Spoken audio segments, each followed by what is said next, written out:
Hi friends, it's Salt. If you're new here, this channel is all about salt. Salt is the alchemical element of transformation. Salt cleanses, it heals, and it transmutes energy just like you do.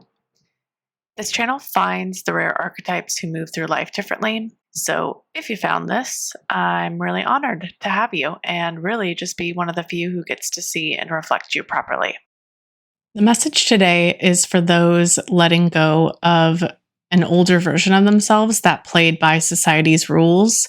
I am loving this energy. It is full dismantling of expectations. It is release.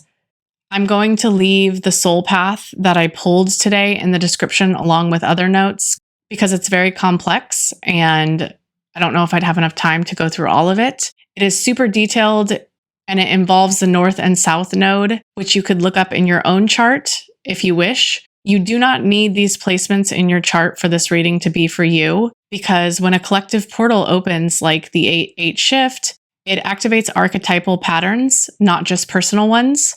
So essentially, these nodes represent energetic themes that we all cycle through when moving from false peace into aligned power. This reading is very specific to collective energy. The people I'm channeling today are getting more and more ruthless with their energy. They are cutting off people who no longer serve them without explaining anymore. I do sense discomfort in adjusting to this, but moving forward anyway.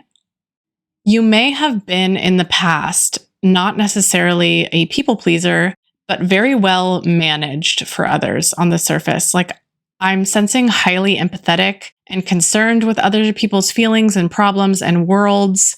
I'm also getting that others could sense this deepness in you to hold their worlds, and they trust and gravitated towards you more as a result. You may have also felt constrained by others, like you've stayed in jobs longer than necessary because you can feel that weight of responsibility to meet someone's burdens or emotional needs. Bosses' problems became your problems. Colleagues' problems became your problems. I also see this with friends and relationships. Basically, external things with external problems became your own problems.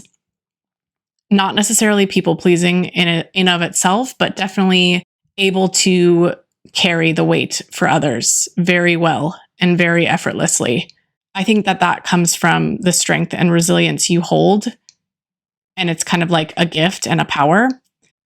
There's also been like a heavy burden that has come with this power, though. Like you've carried what maybe wasn't always returned to you. And I don't know if you necessarily registered that in the past, but I do see this recently shifting. Like I see self-prioritization. I see this new trajectory that's been initiated. An odd imagery is coming to the surface now. So this is like a favorite piece of clothing, a towel of some kind. Interesting, odd bedding, just like fabric, but it's unthreading.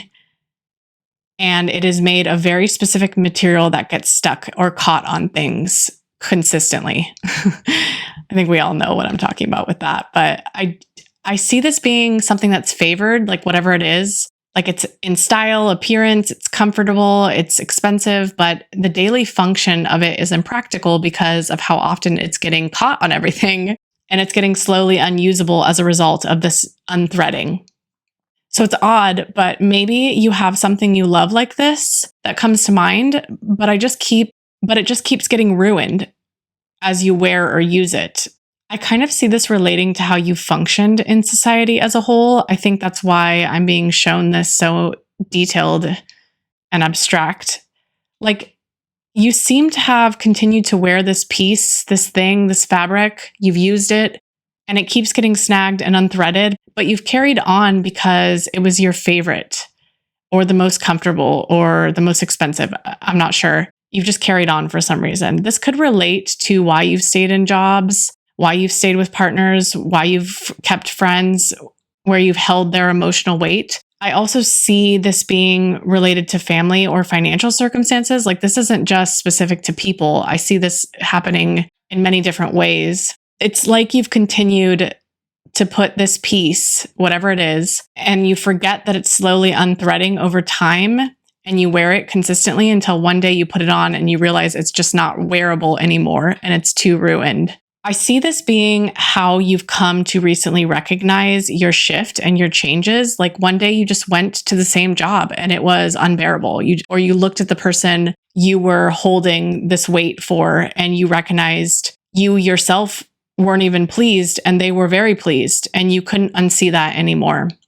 It slowly has been unthreading over time, but you couldn't see it clearly like you can now as you're looking back on all of this. So through reflection, it seems clarity has really come for you, especially as I see you reflecting all this time after rejecting these unthreaded pieces of clothing.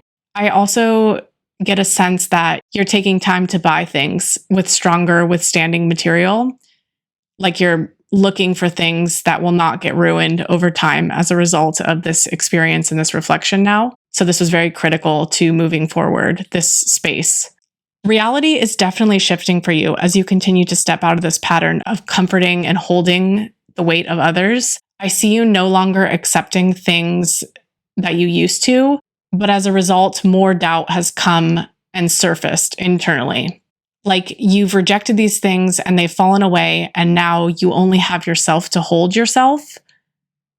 And this is a big shift from holding others because, in a way, when you were holding others, it distracted you from holding yourself. And so I sense this has both freed you, but also left you in doubt because you've never had to hold all of yourself at once, like this shift has now required of you. So I do see some doubt surfacing as a result of this shift.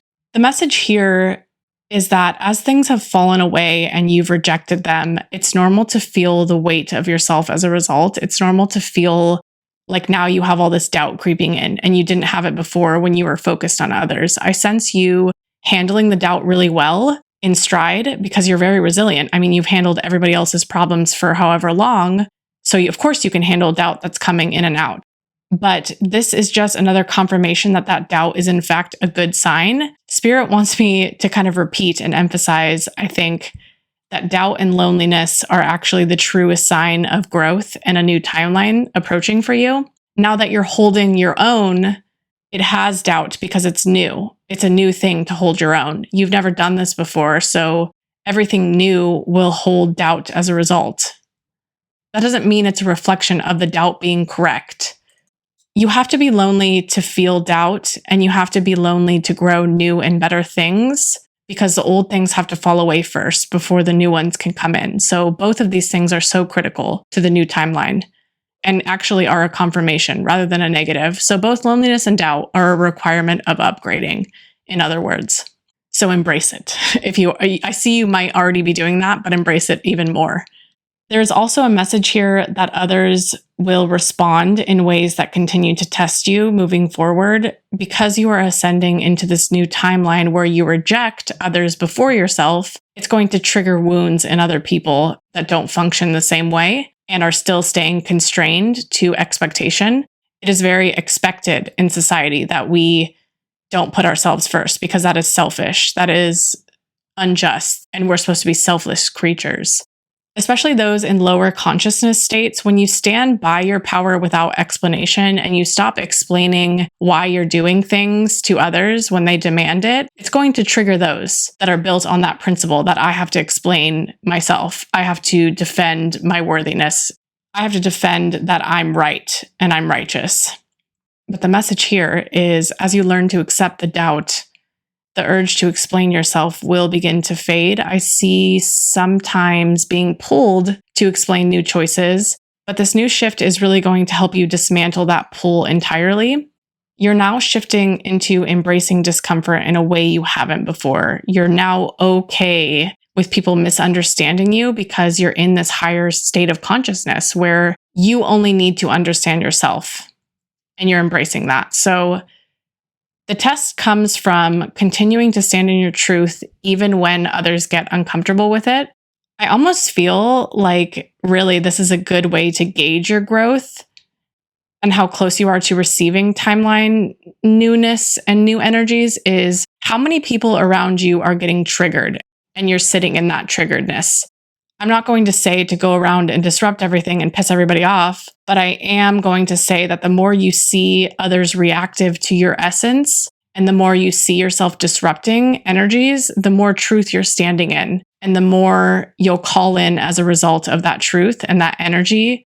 You don't need to explain anything to others when they demand you to, especially as they are going to continue to demand more and more explanation as you continue to ascend. Instead, look at their demands as their own lack of growth and your own elevation. People who are not on your same timeline will not ask you to explain yourself to them. They will just simply understand. It won't be that you need to clarify what you're doing. They will just get it. This last part is, I think some of you already intuitively know to do this, but keep leaving comments.